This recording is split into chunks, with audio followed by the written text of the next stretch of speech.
We're good to go.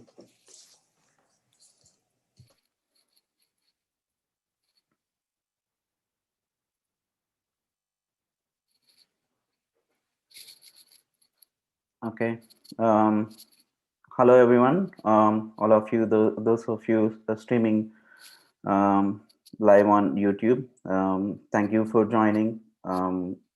So welcome to the information session on graduate school admissions at US universities. My name is Sai Pradeep. I'm here with my friends and colleagues, Soumya, Trinad, and Kalyan.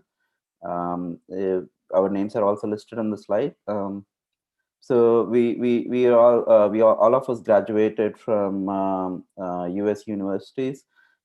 So we have grouped here today in this session to provide general information on graduate school admissions at US universities.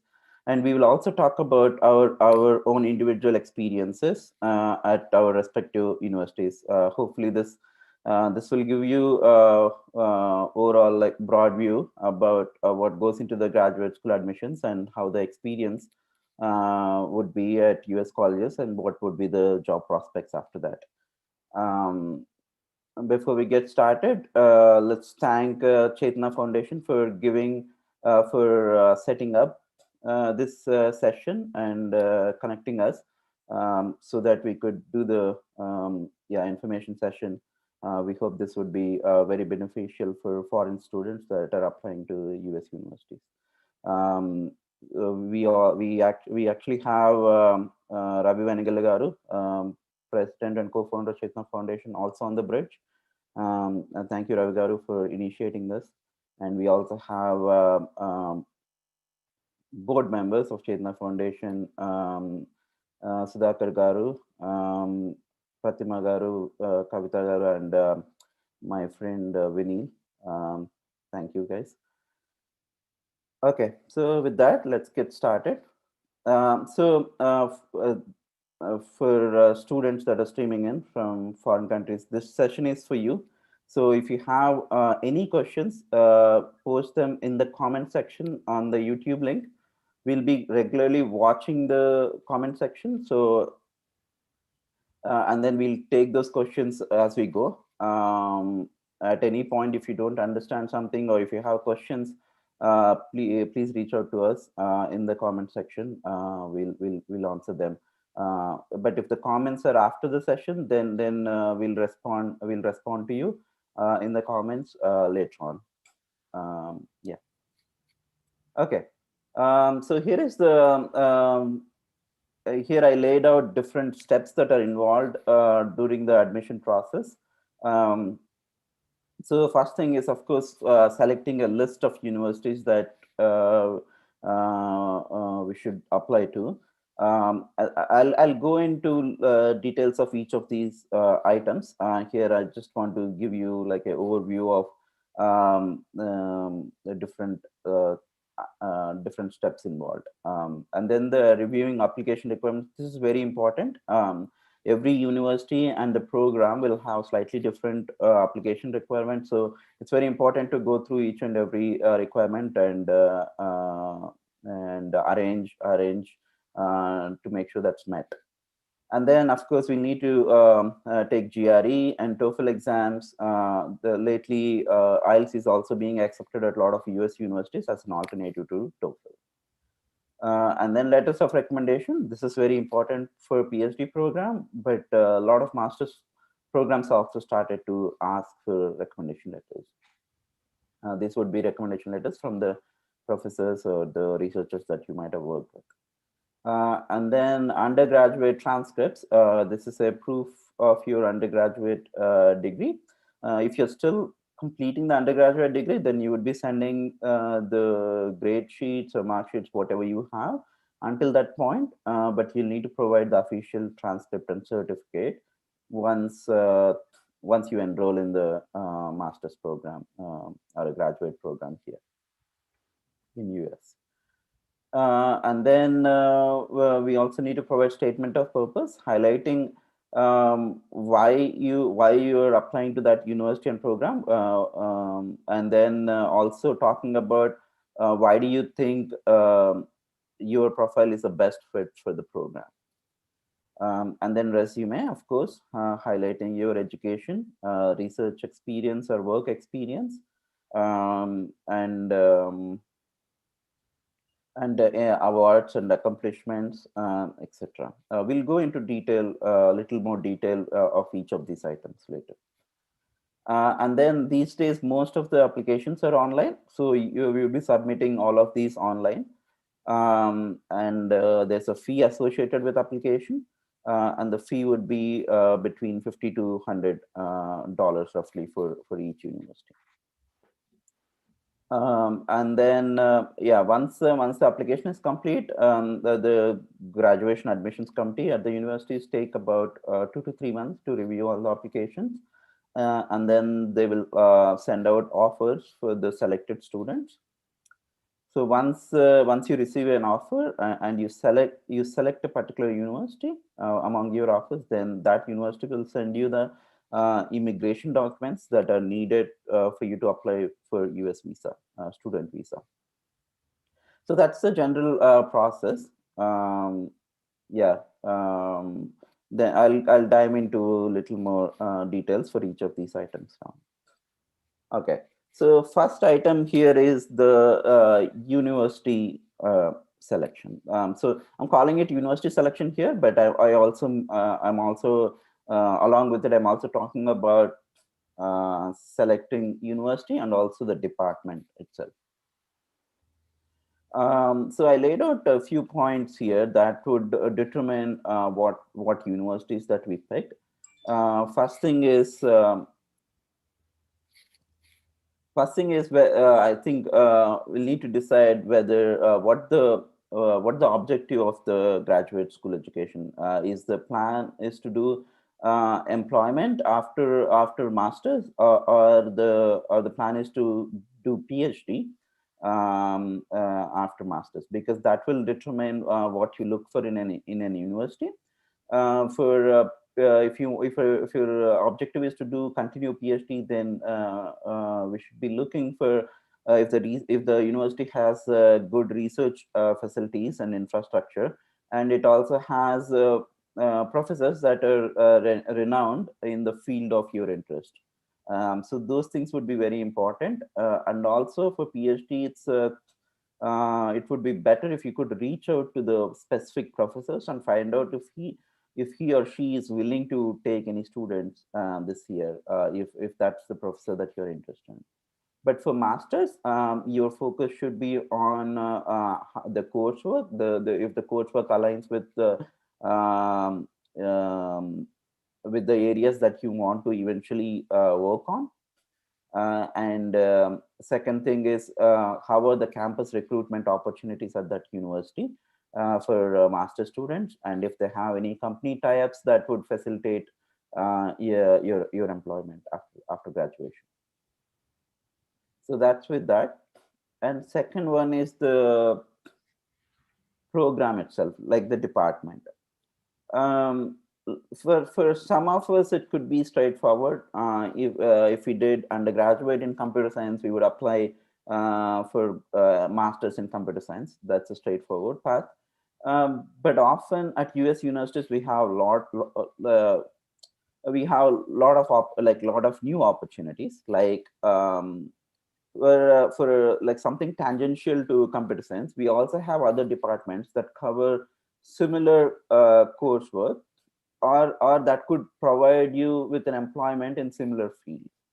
For example, for computer science students, there could be opportunities in School of Information, and lately we are also seeing a master's program in data science, master's program in artificial intelligence, etc.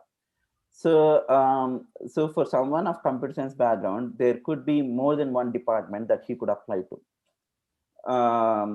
So deciding between which department to apply to would be a key decision. The advantage here, so for choosing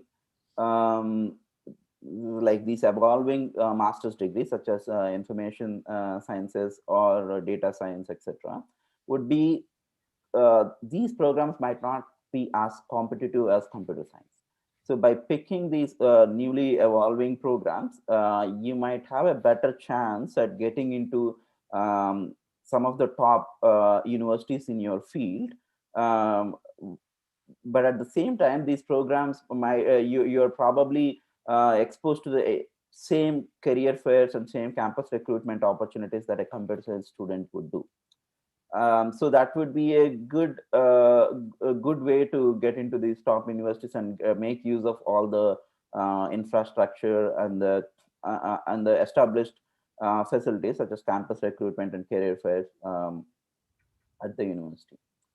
Um, and also so here I'm also talking about biomedical versus microbiology. What I mean to say here is, again, this comes down to whether you want to go into research side or whether you are looking for an employment after graduation. If for engineering oriented bio courses would be more focused on will give you a better hit at employment. But for courses that are oriented towards sciences and research, such as microbiology, you have a better chance of getting into research side like PhD, etc. Yeah, so the program is very important. We should go through the websites and understand all the departments before applying. Okay, and next thing is, of course, tuition fee and expenditures. Lately, almost all of the master's program stopped providing funding from the university side. So it's important that we review the tuition fee and expenditures for each of the universities before making the decision, before picking the list to apply. And then the financial aid prospects. This is again very important. It's best to know what kind of financial aid that would be provided once you get into the graduate school, because these days financial aid is not provided upfront. Like along with admission, it's very rare that a master student is getting the funding. PhD is almost always they're offered only when funding is available. But for master students, that's not the case right now. So it's important to know what prospects you have for financial aid once you arrive at the university. And the best resources is, of course, the website, university website itself. Browse through the resources online. But at the same time, I think even more important would be to connecting with the alumni of the universities that you are applying to. And also the students that are already at the university. They would be your best resource to tell you about what kind of financial aid they might have received and what kind of opportunities they are there, such as um, teaching assistantship, research assistantship, or part-time jobs at the university. Okay, and another thing is the location. We often ignore the location, but it is quite important. If the university is in one of the top 10 or top 15 colleges, it wouldn't matter as much because they have very strong campus recruitment and career fairs, etc., that would bring all the employers around the country together during the career fairs. So if you're in top 10 or top 15 schools, it's not a city will not matter as much. But if that's not the case, then city does play a role, because that puts you, if your university is in a big city, that puts you in proximity to a lot of employers, a lot of companies. So it would make it easy for you to find internships or employment after graduation. So that's one thing that to make a note. And then campus recruitment opportunities. Yes, this is very important, especially, yeah, actually both for masters and PhD. This is very important, campus recruitment opportunities. Yeah, so this again, your best resource will be alumni. That would be the best resource to find out what kind of campus recruitment opportunities that we have at the school. Yeah, reach out to the alumni from the universities that you are applying to, and also the students that are currently working. They should be able to provide you with this information. You can also reach out to us, like we listed up front our names. You can reach out to us either via the YouTube comments, or reach out to Chetana Foundation. If you are applying to any of the universities that are listed up front, we'll also talk about those universities later on. So if you're applying to any of those universities, you can also reach out to us. We can answer some of those, or we can refer you to the students that are currently studying there.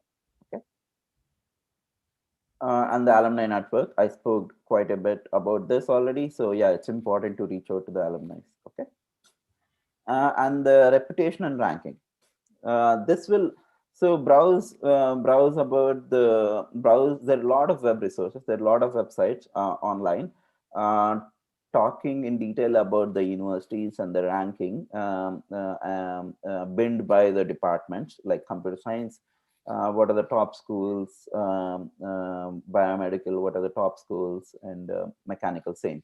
They're grouped by the department as well. So yeah, especially I think US News is a pretty strong resource. And then apart from that, alumni inputs. Here, alumni, what I mean by alumni is the alumni from your undergraduate universities. So talk to your seniors and the people that have left your undergraduate college, left as in graduated from undergraduate college, and then picked up graduation at US universities. So talk to your seniors who have went through this path. They would be their information would be valuable, because your senior's profile will be in close match to what your profile would be when you're applying. So yeah, talk to them. They should be able to tell you what universities they applied to, and which universities offered them, and their experience at the US universities. That would be again very valuable. Okay, so that's about the university selection. I know we covered a lot of ground here, so feel free to ask us any questions if you have. Okay, moving on. Next thing is the GRE. So we need to write these exams, GRE and TOEFL, like I mentioned before. GRE is an aptitude test. Here you will be tested on your quantitative reasoning and verbal reasoning. Quantitative reasoning is math heavy, and verbal reasoning is your English language heavy. I mean, your expertise in English language. So quantitative reasoning will have two sections, each of 35 minutes, and there will be 20 questions in each of the sections, and this will be completely objective type questions, and it's the scoring is between for scoring is in points between 132 and 170 points. What these points exactly mean, and we have another slide here that tells you what points are considered, like what percentile, so what points puts you in the top percentile, and etc. We can talk about that. And the verbal reasoning again has two sections, each of 30 minutes, and each section has 20 questions. And again, this would be in an objective format. Again, this one is ranked between 130 to 170. In addition to the objective format, we also have analytical writing in GRE. This one is two sessions, each 30 minutes. This is more like you're supposed to write an article. So the questions will be, one question would be, you would be provided with an issue and you need to analyze and write about it. And second would be they would provide an argument, and then you need to analyze the argument and talk about that. So this one is scored in points 0 to 6 in increments of 0.5 points. Okay, and this table here tells you for what points, what is the percentile for the scoring that you would get. For example, if you get 170 out of 170 in verbal reasoning, that puts you in 99 percentile. Whereas the same score in quantitative reasoning puts you in 96 percentile. if you're applying to top 10 schools, you should aim to be between 80 to 80 to 100, somewhere between these percentiles. So that would mean in quantitative reasoning you should get above 160, and same goes for verbal reasoning. It should be at least 155 or something. And a lot of universities list these cutoffs. Some universities have clear cutoffs laid out. If you're below that cutoff, almost always they wouldn't consider the application, especially if you're applying for masters. The cutoffs are going to be hard cutoffs. But if you're applying for PhD program, if your research capabilities and your research experience is very strong, then sometimes those if your scores are low, they can be overlooked sometimes. um, and the analytical reasoning, again, the percentiles are listed here. Yeah, again, if you're applying for top schools, it's better to have at least 4.5 score out of 6. Okay.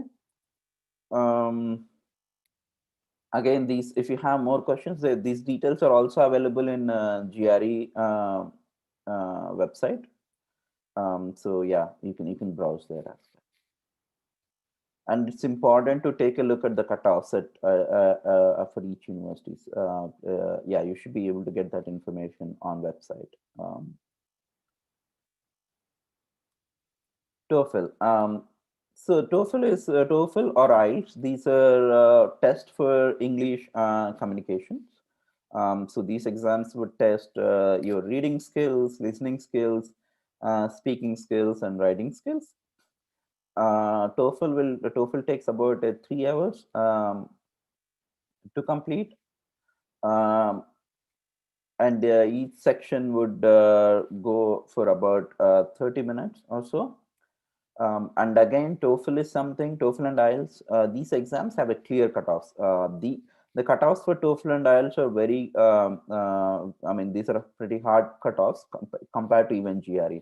GRE, usually there is a range, and then the higher the score you have, the better your chances are. But TOEFL is something where, as long as you're beyond a certain minimum cutoff, um, um, the score itself doesn't talk for anything except for you're good in your communication skills. So you need to have a basic cutoff. You need to go past the basic cutoff to show that you have good communication skills. In fact, I have listed the cutoff values for IELTS here for some of the universities. For example, if you look at University of Michigan, the minimum score required is 7 for in IELTS. University of Minnesota, that would be 6.5 for certain departments and 7 for some. Yeah, and then University of Missouri, yeah, we have 6.5 for some of the departments. Yeah. Again, this information will be available on IELTS website, and also sometimes on the US university websites. Now, recommendation letters. So these letters, like I said, these are very important for those of you applying for a PhD program. But lately, a lot of master's program also started requesting for recommendation letters. These letters should be from your academic professors or the researchers that you might have worked with in the past. And sometimes you can also provide sometimes recommendation letters from your employer, like your managers that you're reporting to at your current, if you're working currently. You can also provide recommendation letters from your managers, but letters from academic professors or researchers are much more valued. So these recommendation letters will cover your experience, work ex or research experience, and also talk about your aptitude and your coursework, like how you perform in your coursework, etc. Okay. And statement of purpose. This is a good opportunity for you to lay out your passion for the department and the university. So this is where you would communicate why you are interested in this particular university and the department, and how it would benefit you in achieving your objective. And also it would be best to talk about how you think your profile would be beneficial for the program. What do you bring into the department? Okay. There are a lot of examples out there for statement of purpose. It would be yeah, go through them, but again, this is something it would be useful again talking to the seniors from your university and the alumni from your university to talk about them, uh, take their inputs before writing the statement of purpose. Some universities also ask for personal statement of purpose. This is so the statement of purpose usually means you talk about your academic experience, but personal statement would mean it also asking specifically about your life experiences like cultural, geographical, financial, and other opportunities and challenges that might have shaped your life, and eventually motivating your decision to pursue a degree in graduate program in the university that you're applying to. So yeah, there's some programs also ask for personal statement, so that would be a good opportunity for you to talk more about your personal background and the motivation behind your decision to go for further studies and picking up this particular department and university. Resume. This is very important. I think this is something that if anything is checked specifically for master's program. If anything is checked thoroughly, that would be your resume. Thoroughly, by thoroughly, I mean, um, yeah, if they're spending an hour on your profile, I think most of the time it would be on the resume. That because that this is because this is laid out in points. A lot of professors like it. So this is your chance to highlight anything and everything that talks high of you, that promotes you for the graduate school admission. So typical things that are listed in resume, of course, should be your education background and the grades that you have in the education. And then the work experience or research experience that you would have, and research publications. This is very, very important for PhD applications. If you don't have, you can also include conference presentations and conference publications. And it's not a mandatory, but that's something that professors do check. And teaching experience, this is also valuable because this would mean that you would be able to obtain part-time teaching assistantship at the university. So that if you have teaching experience, that's also good to add to your resume. And professional activities such as participating in conferences, um, or being part of any groups like professional groups, um, yeah, like such as scientific groups or research groups. And volunteer service, this would be also a good one to talk about your extracurricular activities. And community engagement, I think this also falls in the same category as volunteer service. And very important is your accomplishments and awards. Like I said before, any accomplishments that you have, please put it in there. And it's important because when graduation committee looks at it, they are looking for the highlights of your profile. Typically, every department receives anywhere between 100 to 500 applications for the programs, and they select about 50. So there's a lot of competition in a lot of these universities, uh, and and uh, and a lot of times masters applications go through a quick screening. They're looking for these cutoff values, cutoff in grades, cutoff in GRE scores, uh, and cutoff in terms of your experience, and the university itself, your undergraduate university. So it's important to, if you look, if you, so once you prepare your resume, just take a look at it and see what's highlighting on your resume. So whatever you think you are best at, that should get highlighted immediately. If that's not the case, please take care of the formatting and make sure these things are getting highlighted. The things that you made incredible achievements. So those things should be highlighted. If your university is very strong, highlight that. If you received an award, that's at a department level or a college level, that goes to only like 1% of the students or even 0.5% of the students, then highlight that, specifically say that, okay, this award is given to two people among 100 students, or this is just a one award given to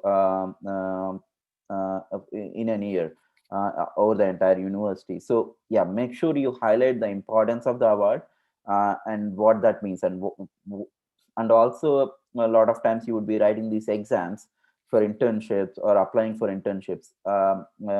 Highlight them.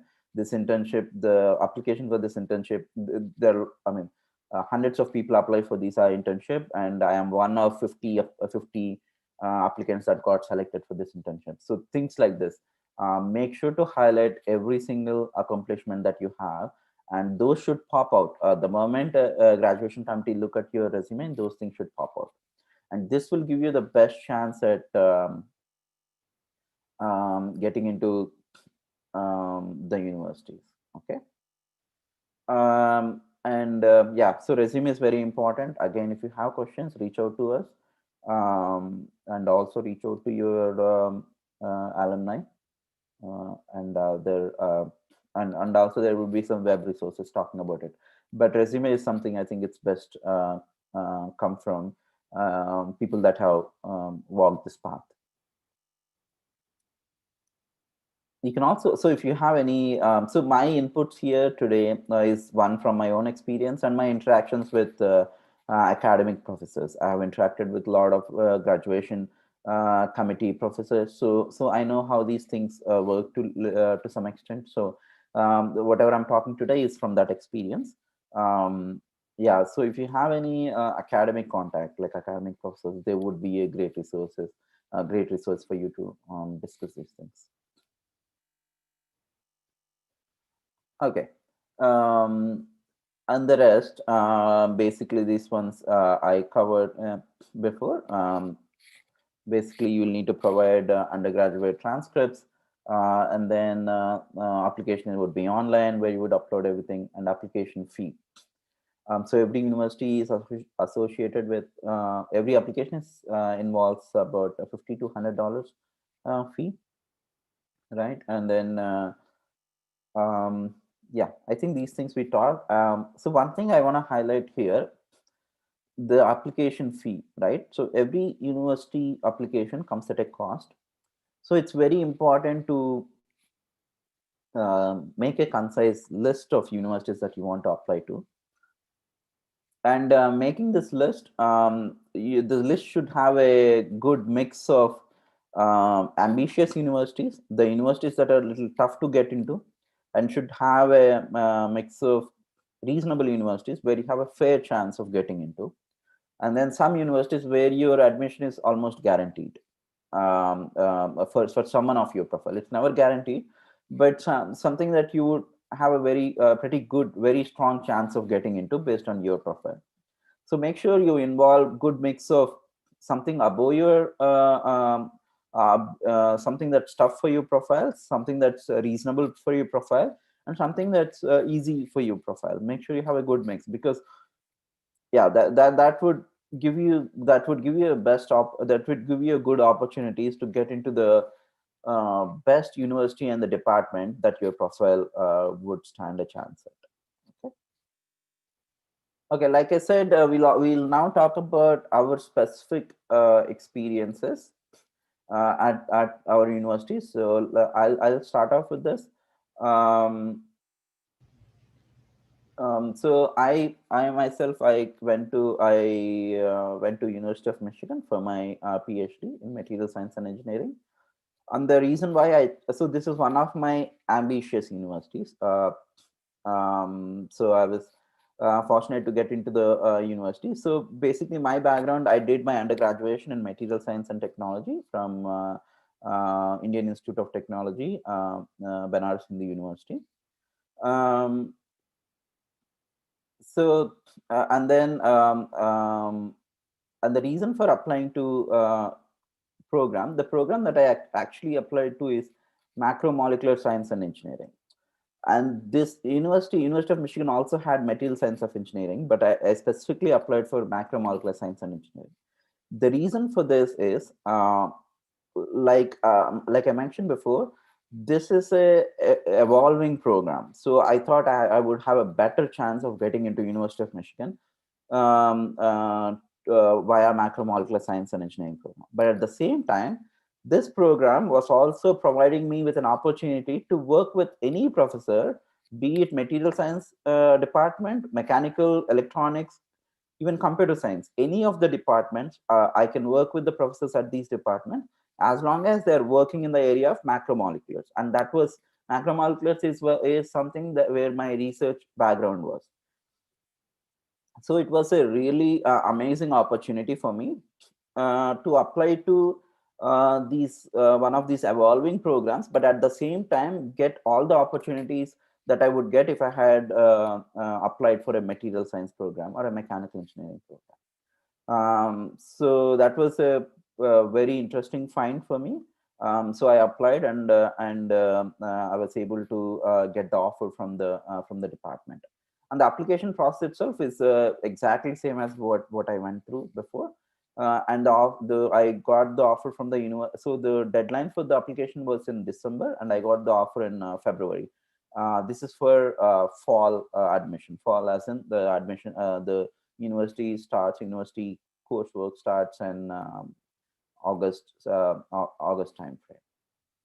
Okay, and the university experience itself, of course, it's amazing resource for almost anything and everything that a student needs to succeed.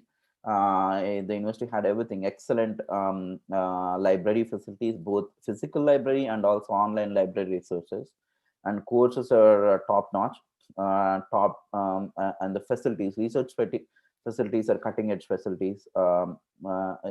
You would find, I mean, you have everything that any university would have.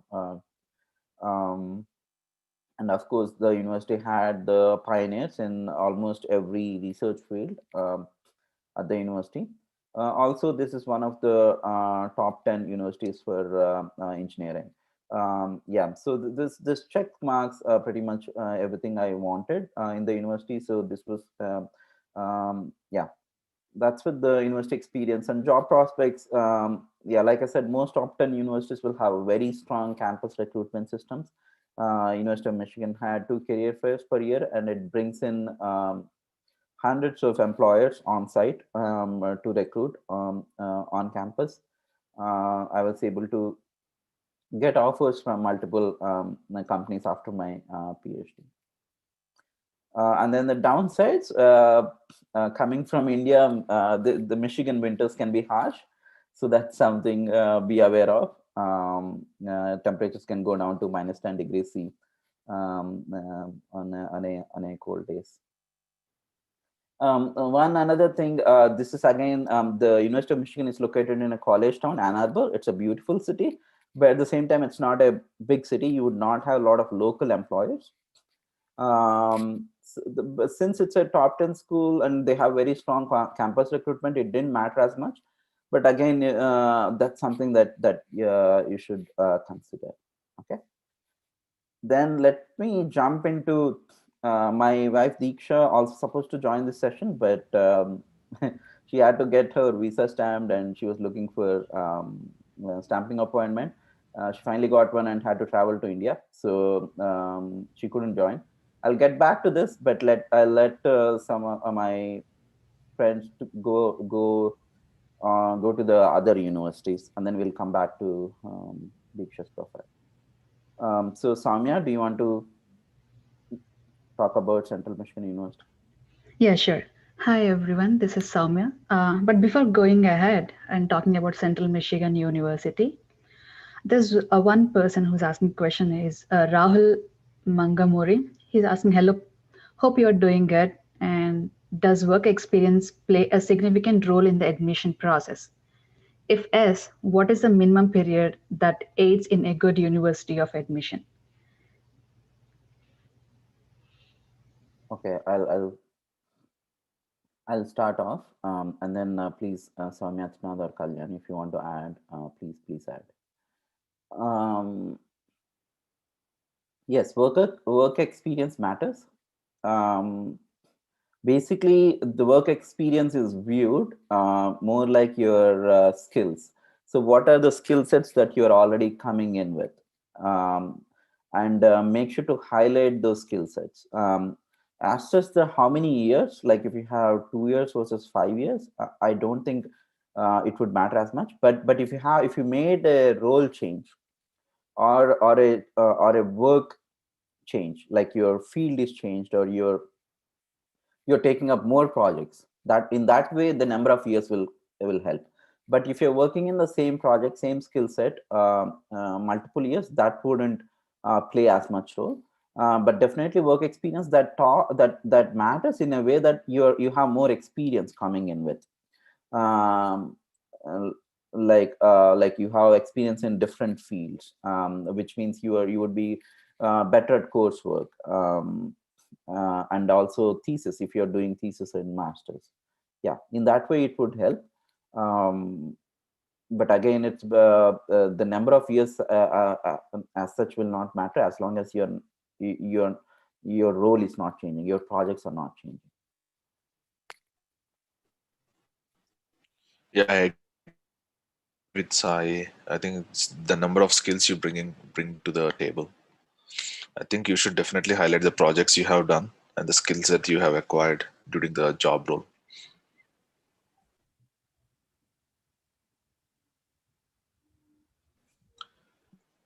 So, I mean, I think you should go ahead. Okay, thanks, Kalyan and Pradeep. Um, hi everyone. My name is Soumya, and I graduated from Central Michigan University in 2014. And I did graduate with a finance major in MBA and MS, Masters in Information Systems. So I'll let you know why I chose MBA. After my undergrad, I did my undergrad from Electronics and Communications. And after my undergrad, I was preparing for CAT, and I came to know about this course, which is a collaborative course with JNTU University in Hyderabad. So they have a collaboration with Central Michigan University, where the first year of MBA would be in JNTU Hyderabad, and the second year would be in Central Michigan University.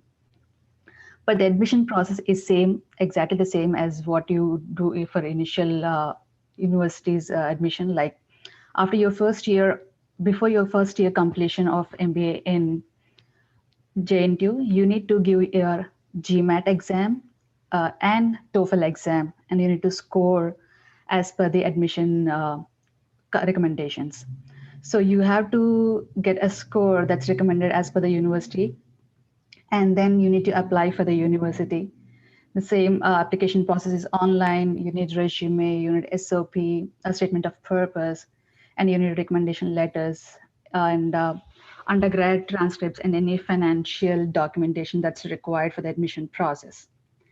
Here, I would like to stress on one point for this university.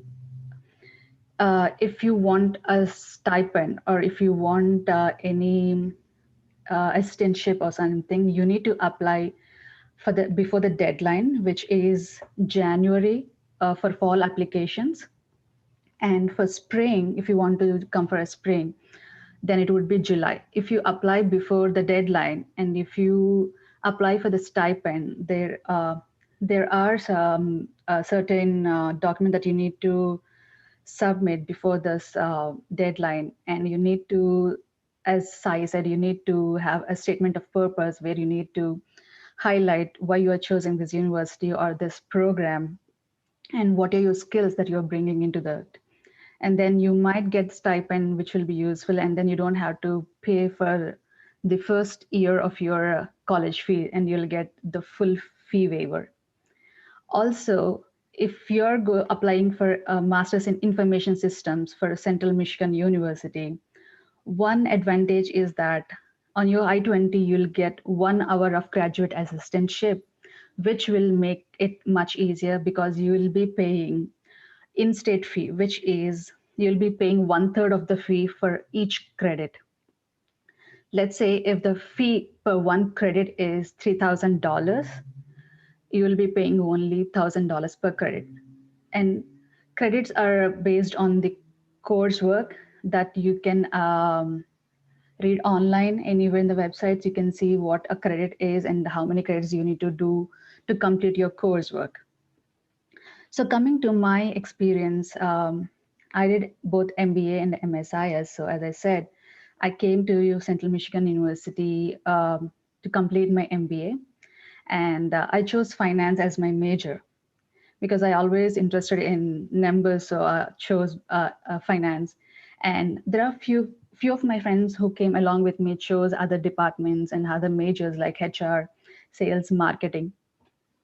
So one disadvantage with choosing finance was it's very difficult to find a job in US without a green card when you're looking for a finance jobs. That's the main disadvantage I realized after going to career fairs in the university. Um, so I tried attending 2 career fairs, and then I got the same answer from most of the companies.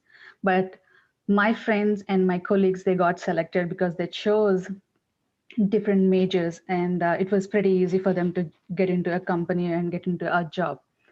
So I would recommend, without any experience, it would be difficult to get to land a job in finance, is what my experience is.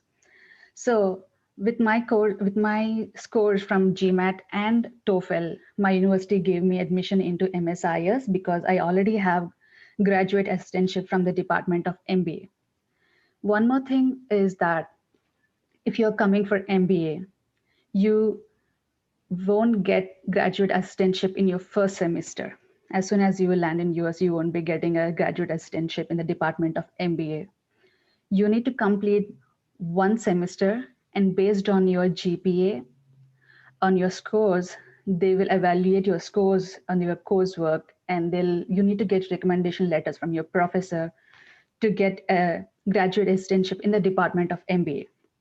But if you're coming from different backgrounds from your undergrad, and if you have good experience, then you can go ahead and look at the university's graduate assistantship advertisements, and you can look into it, and you can apply for any other department graduate assistantship. You can go talk to the professor, you can give the interviews, and you might end up getting a graduate assistantship in any other department.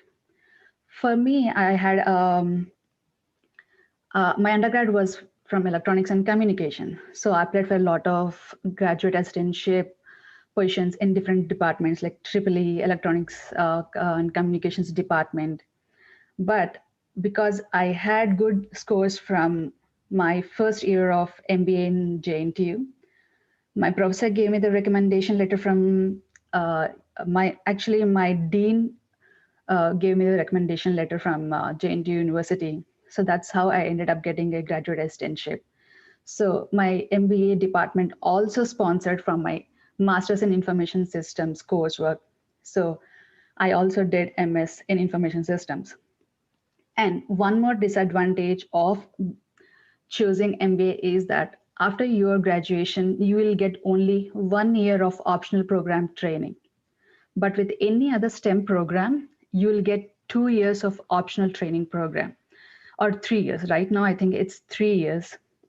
You will have 3 years to move from a student visa to a H1 visa or a O visa.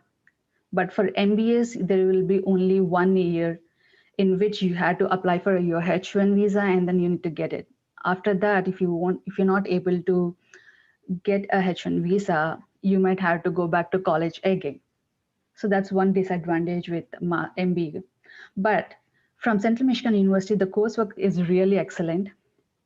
And the MSIS coursework is also good because they have all the basic computer science or information technology related courseworks. Let's say if you want to get into a software job and if you want to know all the basics, then that will be really helpful. You can go into any kind of software jobs with those coursework. And one good thing with MSIS is the professors really, really great and they're very helpful because I come from electronics and communications background. I have very minimum computer science knowledge, but then my professor very helpful. They gave me a lot of inputs. They did give me a lot of time to understand and complete my projects or thesis or assignments. They were really helpful, and they did. There was few professors who even gave me extra time. They did help me a lot in completing my coursework. So I would say the professors are really, really great in the Masters of Information Systems department. So that's one good thing. And coming to job prospects, as I said earlier, it would be very difficult to land a job in a finance department if you're doing MBA in finance department. But for MSIS and any other departments in like any other major in MBA, it's pretty easy to find a job from the career phase. And the MSIS department is sponsored. Majority of the graduate assistantships are sponsored by Dow Chemicals, which is one of the major companies in Michigan. So every year there are, before career phase, there's a SAP project awards that happens twice a year, which is like every semester.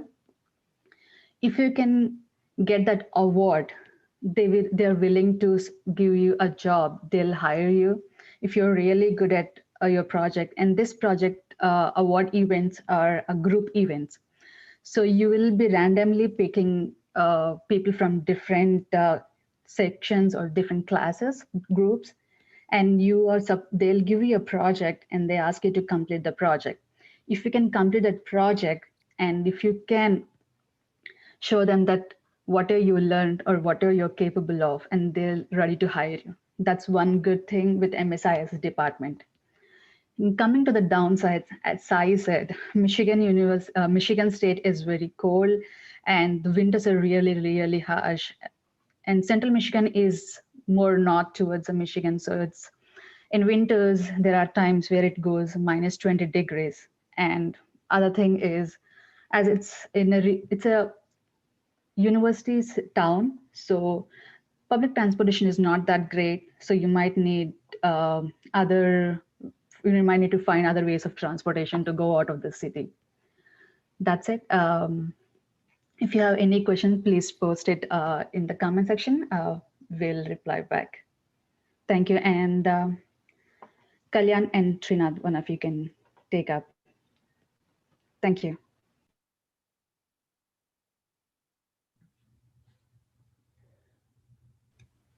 Renan, do you want Yeah. Hi everyone. In the interest of time, I'll try to be precise. As I and Soumya covered about the recruitment process, I'll try to slightly deviate from the topic. The first thing is the program that you're selecting is important because you want to understand in which field you want to work.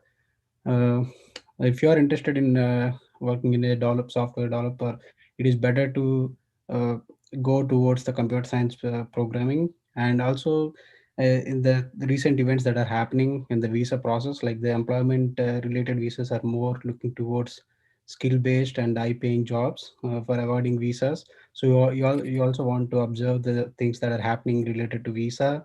So so it is better to get skills. But it is better to focus on your skills, but at the same time you also want to observe what are the recent events happening in the US.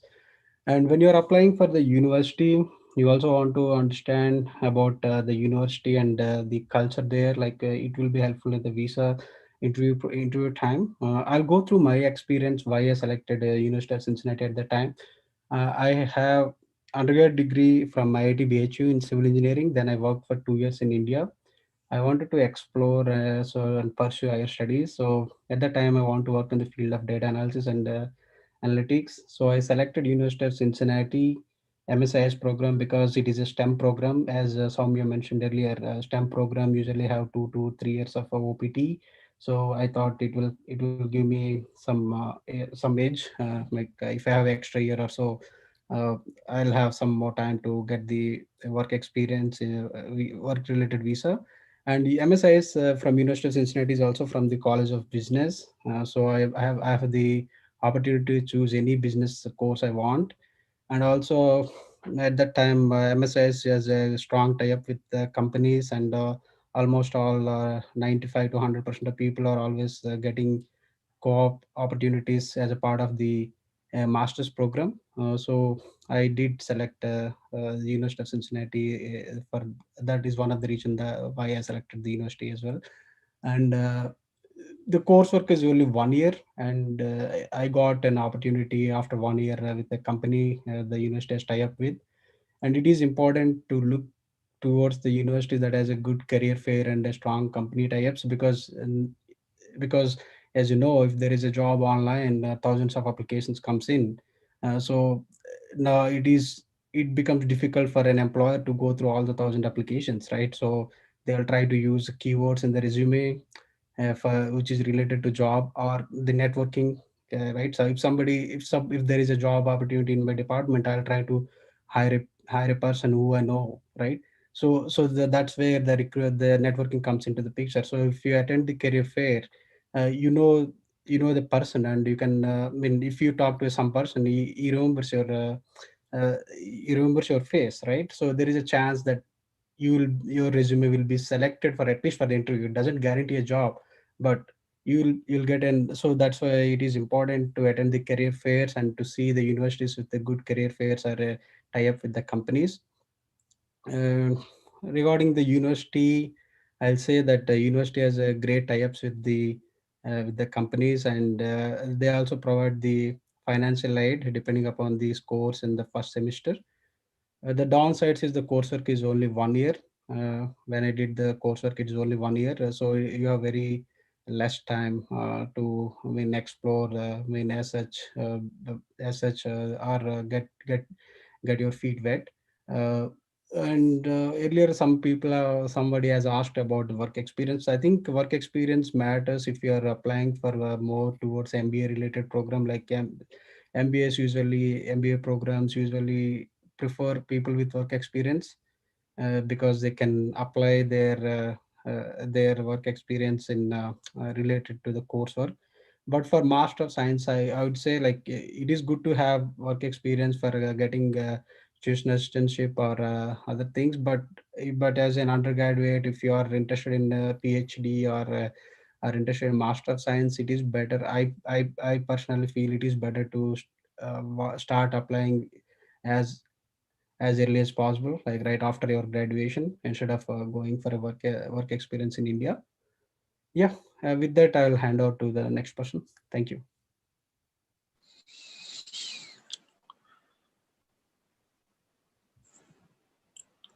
Can you go to the next slide? Hey, this is Kalyan Kanakamilla. So I graduated from Louisiana State University with PhD in electronics and communications. So I actually came to masters, but I had research interest, so I applied for a master's program and started talking to professors. I mean, kept on sending emails, but there was no response because I was applying for masters. So there will not be much response when you're applying for masters. But if you are applying for PhD, the professors might be more willing to talk. So one of the advice for you is, I mean, exactly like what Sai, Soumya, and Trinath spoke. Look for universities that has a good campus recruitment. But coming from India, there is no way of knowing it. Although the biggest determinant would be your GRE or TOEFL scores. So once you fall into that category, you need to figure out which university is best for you. Um, I would defer you to what Sai recommended, because Sai recommended choose universities which had companies nearby, because although the university is not great, um, people try to hire from those universities. For example, I work at Micron in Utah. We don't even go to out of state. We try to hire from Utah universities. There are two universities, yeah, University of Utah and BYU. We pretty much go there and hire people from there. So although the universities are not great, I mean, not in the top 10, they're good universities, but they're not in top 10. But they get hired because they're very in proximity to the companies. So I think that is one of the greatest advice I can give. So look for companies, look for universities that are very close to companies, and you have a higher chance. Same with Portland. Portland State University is not top 10, but people still get hired from Portland State University to Intel because it is in proximity. Same with Boise, Idaho, and yeah, several places. So look for companies that are in proximity to universities. Apply in your GRE and TOEFL range. I also has, if anyone is trying to apply for PhD, reach out to me. I can help you out. So biggest thing for the PhD, apart from the job opportunities, is the professor. You might be very passionate about doing research in your field, but it also depends 50 or 60% on your professor. Because there is no way of knowing how good the professor is when you arrive or trying to talk with them, right? Once you arrive, you need to talk to your alumni who graduated from that professor, or who are working currently with that professor. So start talking to them and see if she or he is a good fit for you. If she or he is not a good fit, you can move on to some other professor. So that is also super important, because you will be spending significant amount of your time with the professor. So I graduated from Louisiana State University. This is really good university. Had a flagship research program. I came for masters, and I joined research. Didn't get funding for a semester, but I continued research, and then got funded and converted to PhD program. Had good hands-on experience, and campus is amazing. It's a very lively and happening campus, and a good football team. So every fall we had a football events going on. Yeah, recruitments were happening every year. Another key is, like Trinath said, networking is key. Yeah, you need to go in person, you need to talk to people, keep in touch, and also you definitely need to talk to alumni who graduate from your university, because they help you a lot, or from your lab, or wherever the alumni is. Downsides for this university is it's pretty expensive. 20,000 per semester. I think it might have even gone up a little bit. So it's super expensive. So you need to get the essential spot on when you get here. Otherwise, it gets expensive super fast. So yeah, please reach out to me if you have any questions specific to PhD. Masters should be straightforward. Look for job opportunities. Look for universities where the job opportunities are. Look for companies that are proximity to the universities and apply to those universities. That would be my advice. That's all I have. Thank you, Kalyan. We can go over any questions that we might have. Yeah, so there are a few questions here. Let me go through it. So there's Nasimha Reddy. He's asking, Madam, I have one doubt. Any BTech degrees to MS?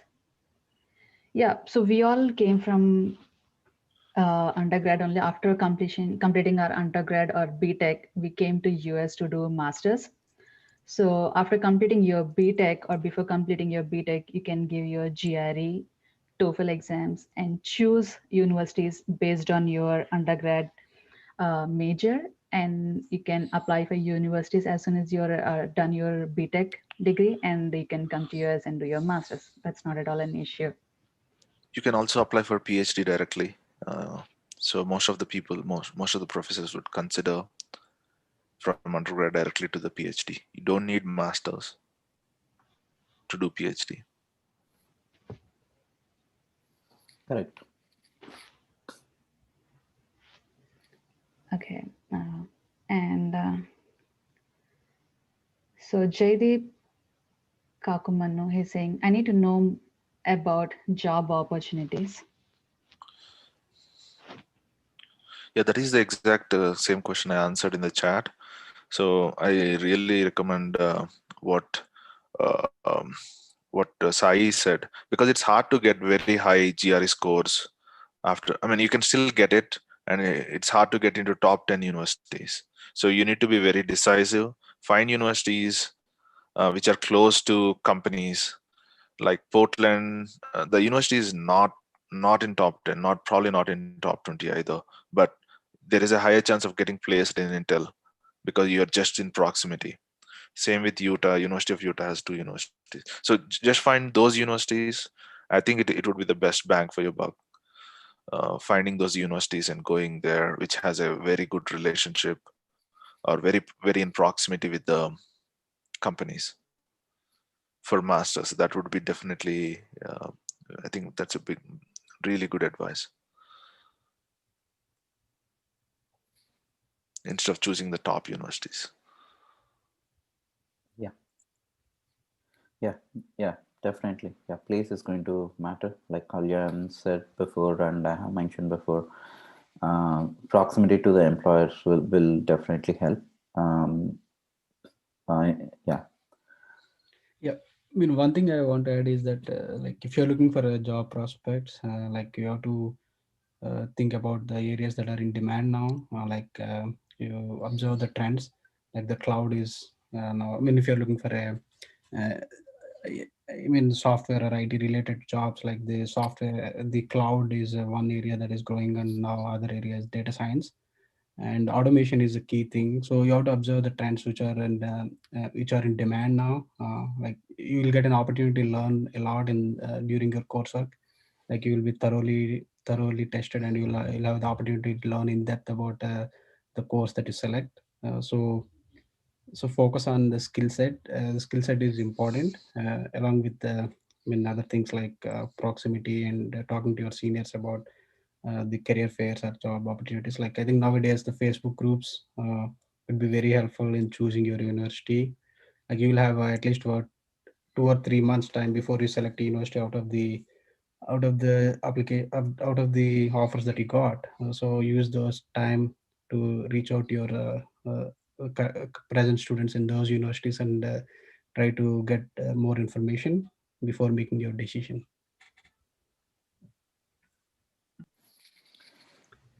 Yep. Yeah. So there's no alternative to talking to your seniors. That would be your best resource. Yeah, talk to them because they will provide you the first-hand experience. Okay. Thanks, everyone. And so the next question is from Ram Mohan Rao Aditya. Does core subjects really need to be in STEM program to work in USA? Soumya, do you want to, because you took not STEM, so that I think your profile talks Yes. about it. Yes.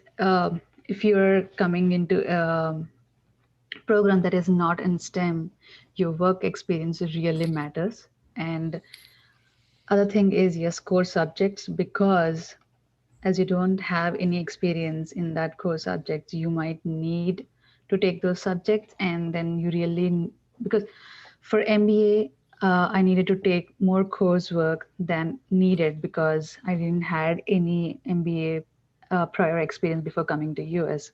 So I ended up taking more subjects to learn more, and their companies need uh, you to have more knowledge on those subjects to get to hire you. So core subjects really matter, not just in STEM program but any other program. because companies need to know that you have knowledge of those courses, and it's really matters.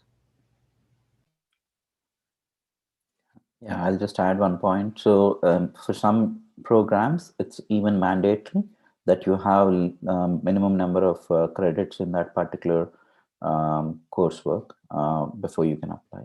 Yeah. Yeah. Next question is from Sai Bhargav. Hello, is it possible to work part-time and do my master's simultaneously? And may I also know which is better, on-campus accommodation or outside? Okay. I think the first thing is safety. So you need to talk to people about safety, on campus, off campus, or working on campus, off campus. Yeah, there is a gray area working on campus and off campus, but a lot of universities offer on campus part-time jobs, which you should be able to work 20 hours per week. So that should be simple enough. And I think the best thing to do is get graduate assistantship or teaching assistantship or research assistantship if you can. If you don't, then you can work the part-time. So on campus, a lot of people work off campus. I think it's not recommended, but it's up to you. You need to look for the safety. That is the biggest concern in US if you're going off campus. Uh, I would say like off campus is not legal, I guess, according to Yeah, the it's not visa. legal. So I would recommend not to do the off-campus job. I think there will be an enough on-campus opportunities. Like even if you are not into getting the graduate assistantship, you there will be some opportunities in restaurants or other areas where you can work in the on-campus itself. I highly recommend working on campus. Yeah, Uh, agreed with Rinath. So on campus should be your top priority.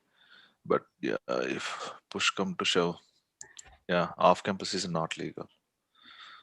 And coming to accommodation, Bhargav, if you want, you need to know where most of the Indians live in that. I mean to say, if there are Indian students going to that university, you need to know where they are living. Currently, if they are living on campus, it's recommended to stay on campus. If majority of them stays off campus, you can stay with them off campus. But on campus, university dorms are more expensive. I lived in a dorm for a year, and it's quite expensive than off-campus accommodations. So you need to talk to your alumni and current students who are in that university and need to know which one is better and which one is safer, and what are the transportation, how is the public transportation.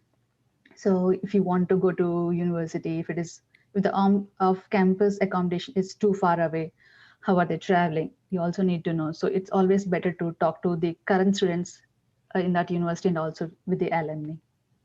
yeah, I would say like usually the seniors in the universities will be helpful. Like I got first 2 weeks of accommodation at seniors' place, and then I had 2 weeks time to search for the accommodation. Usually, all the universities seniors provide those kind of support.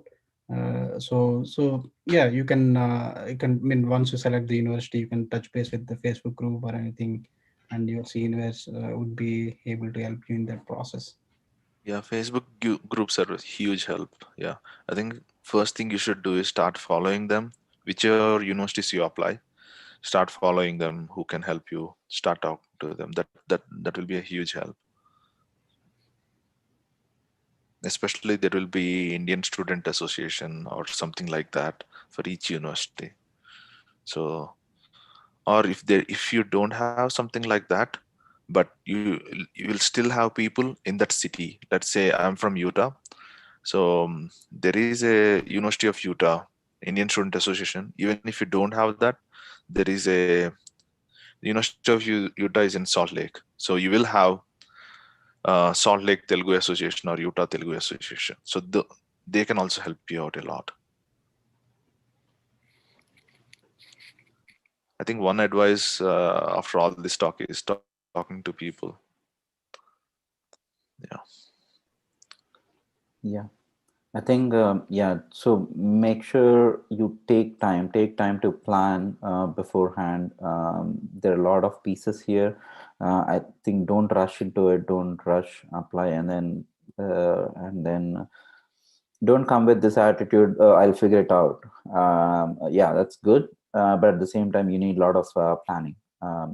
So doing all of this homework beforehand, talking to people on camp, currently at the university, and the seniors, um, would help you a lot, because everything it's an expenditure, especially if you're not funded, fully funded. Then you have a lot of expenditures here, and planning beforehand will help you a lot. Next question, Soumya. Yeah, next question is from Ram Mohan Rao Aditya. He's asking, is the STEM for the major or internship or visa process after you get a job?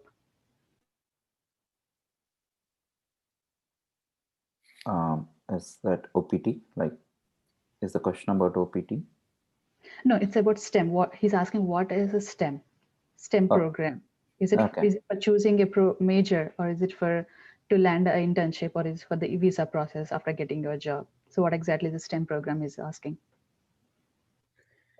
STEM refers to certain majors when you're doing your graduate school. Yeah, it is science, technology, engineering, and I don't know the Mathematics. last. Yeah, Mathematics. mathematics. So if you are in engineering, in most of the fields, they come under some STEM. It is recommended to choose in STEM because you'll get a OPT period of 3 years. So you'll have more flexibility, unlike MBA, which is not STEM. It goes into business. It's not, yeah, and you have only I think 1 year of OPT. Yeah, I think US has categorized some programs as STEM in order to encourage the skill set. I mean, they want to get people skill set from certain areas, so they categorize some programs as STEM, and they gave 2 years or 3 years of OPT to the STEM because they see they lack that experience in US, so that's why they are encouraging those kind of programs. So I mean, it depends upon you. Like if you are really interested in doing an MBA, then you should obviously choose MBA irrespective of the STEM. I mean, even if it doesn't come under STEM, but there are some things that you need to look into it. Like it will only come with 1 year of OPT, and you have 1 year to grab the job or change to the employment based visa. Otherwise, you have to leave the country or do a different or do a different masters or something else. So yeah, it's a decision you should make. But most of the programs that people choose falls under STEM usually. So you don't have to worry about it much. Yeah, so that's an important information to know, whether that program falls under STEM or not. If there is any confusion, if it's not clear that it's falling under engineering or science, then make sure reach out to the program and ask them if this comes under STEM field or not. This information should be online, like on the website, but if it's not, then yeah, reach out to them. Second thing I would say, programs, even within engineering, there is a lot of opportunities in the fields of computer science, data science, and IT, information technology. But when it comes to some of the other hardware engineering type jobs, like mechanical, electronics, or chemical engineering, etc., the demand for these, the number of jobs available for these departments are not as much as the software engineering. So what ends up happening is the number of jobs available for international students will be limited in these fields, like non-software fields.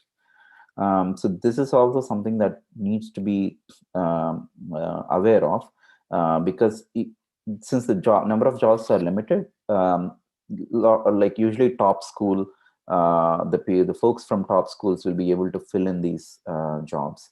So there will be limited opportunities for if you're not enrolled in one of these top universities. So lot of students end up taking software jobs even though they did a master's program in other engineering, and also even MBA programs. I know people that eventually take up a software job. So this is something to keep in mind, depending upon the universities that you're going into. it could be hard to get in the same field in which you graduated if it's not software related. Again, one thing that would help is the proximity to the companies. If you're in close proximity, if your university is located in close proximity to other companies, then you might have a chance getting into these companies. Thanks, Pradeep. And the last question is from Rahul Mangamuri. So he's asking, there's a rumor that CPT might be removed. Is there anything that we have to worry about in regard to OPT and CPT?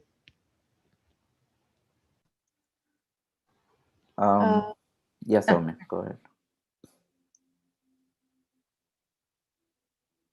Okay, so yeah, so I don't think there's any official note about that. As far as I am aware, no. But I think it would be quite clear to everyone if it happens, because that's a big change, and yeah, I'm sure you'll hear from multiple sources. But anything else to add here? No. Okay. That's all questions from viewers. Hi, Vinil here. Sai, Soumya, Kalyan, Trinath. Thank you for the great insight about this admission process. I believe I'm the only person without an MS sitting in this forum. I do have like some common questions as a general audience. So it's definitely your presentation gave a lot of insight about universities and the hardships a student goes through, right? So in general, I mean, you did mention about various universities. So young students who are aspiring to do masters from India, I mean, obviously it is it is definitely difficult to choose right universities, right? There are various types of universities like central, state, private, right? So I do understand the type of course what they want to take. That varies the number of universities, the number of options they have. So what criteria or what are the differences between a central, state, or private universities? That is my first question. Yeah, I don't think. Don't worry about if it's a central, if it's a public university, private university, or the name itself. Don't think too much about them. I think they mattered at some point. It matters a lot for the US citizens because their expenditures, the fee structure will be different if it's public versus private. But for international, you would check what the fee is. As long as that's within your budget, then go for it. But I think the important things is what we discussed already. What are your chances of employment after graduation? And talking to the people that studied there and the alumni and the students that are currently studying. These will be your best resources for that. Vinil, does that answer your question? Yeah, definitely. So my next question is, so a student comes on F1 visa, right? And what is the path towards H1B or green card? I know like there is a differentiation between the person who does masters and PhD, right? If we take the path towards green card or H1B, I mean people who get jobs through career fairs, and what if they don't get a job through career fair, they might need to go through OPT, CPT, or like they might need to go for H1B. There are various options towards getting a work visa or path towards green card, right? Like what are the various ways from F1B to H1B or towards green card? Okay. I can speak. I can speak. Go on. Yeah. Usually, I mean, as an F1 student, you are saying like I come here for a study and I'll go back to the country where I come from. But if you want to go from F1 to a work-related visa, that is H1 visa, somebody needs to sponsor you that visa. So I'll speak about my experience. Like after I did my masters, I got an OPT as a part of a company tie-up with my university, and while doing the OPT, I searched for a job I'm interested in, and I changed the company. So I started working as an OPT in that company, and the employer was willing to sponsor a work-related visa to me So that's how I got a H-1B visa. So if somebody is coming as an F1 student, and if you want to change to an employment visa, you need somebody to sponsor that visa before your OPT expires. And regarding the green card also, like as you are as I mean, once you start working as an H1, if somebody is willing to sponsor your green card, the process currently, like I'll be realistic, like it will be around 25-50 years.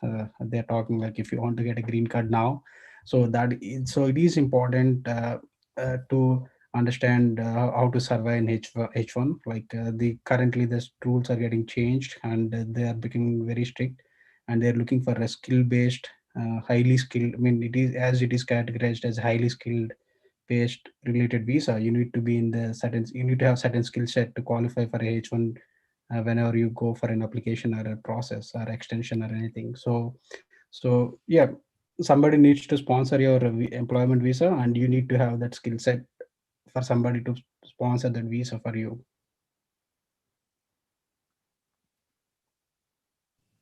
Thank you, Trinath.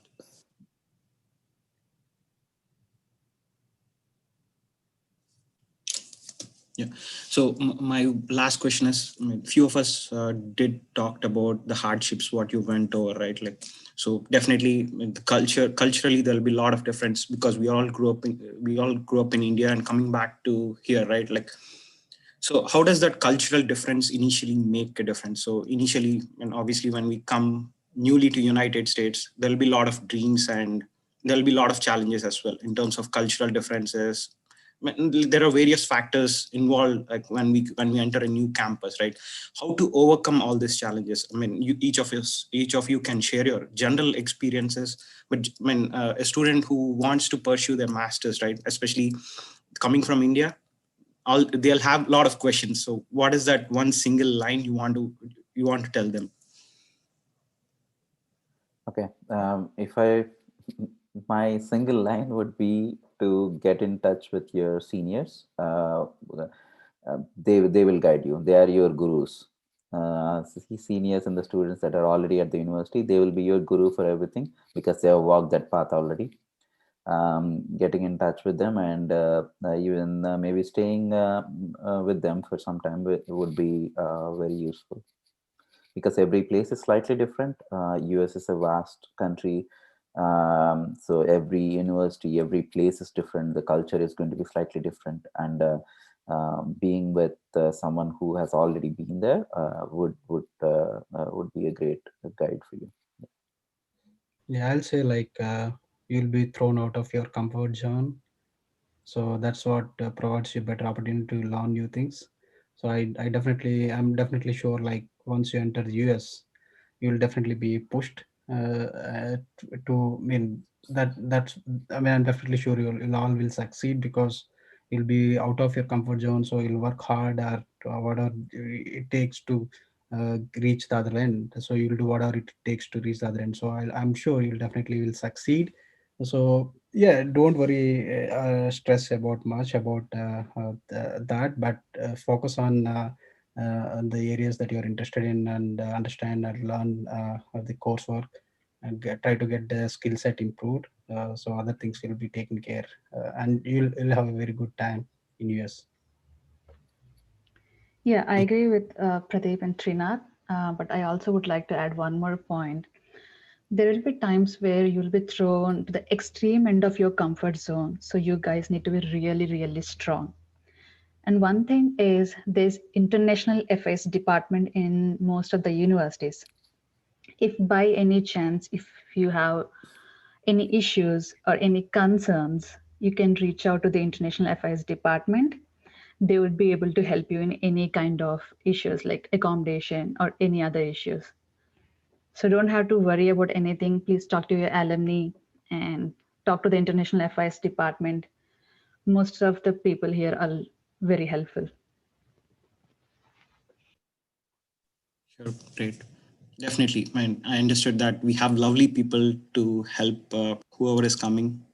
And definitely we need to come out of a comfort zone and get used to this culture and get ready to achieve your dreams. That's what I understood from all this talk.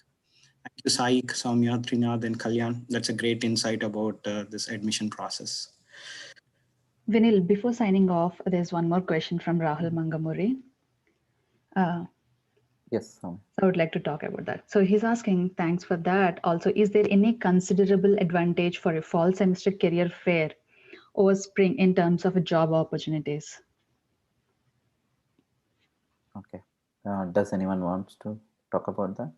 Yeah, I would like to say one point. I don't think it doesn't matter really, but in certain situations, if they think that they won't be able to offer you a job, but they might offer you an internship in the spring career phase. I have seen people who ended up getting an internship in the spring career phase rather than in a fall career fair. So in the fall career fair, they won't be able to give you an internship because you'll be going to the college for the next semester. So in the spring career fair, they might give you an internship just to see if you're eligible for that work and if they are willing to sponsor you a work visa because you're an international student. So that's one thing I have observed from my university's career fair, but others can add your inputs, please. Okay. So again, yeah, I think this is a very specific question and will vary from university to university. So one problem that the spring career fair is not at Michigan, at least University of Michigan. Spring career fair is not as big as the fall career fair. So the number of opportunities might be less during the spring career fair. Um, it's not going to make a significant change, but again, if we have to dig into details, then that's something that I would say. But again, it changes from university to university. Yeah, if you have a specific university in mind, yeah, go ahead, and yeah, I would suggest reach out to the students at that university and get their inputs. That would be the best resource. Okay. With that, I think we have reached end of time. So yeah, but I encourage all of you to please post the questions, any questions you have in the comments. We'll still answer them when we get a chance. We'll be reviewing the comments and replying in the comment section. So I still encourage you to post questions in the comment section. Yeah, it was good interacting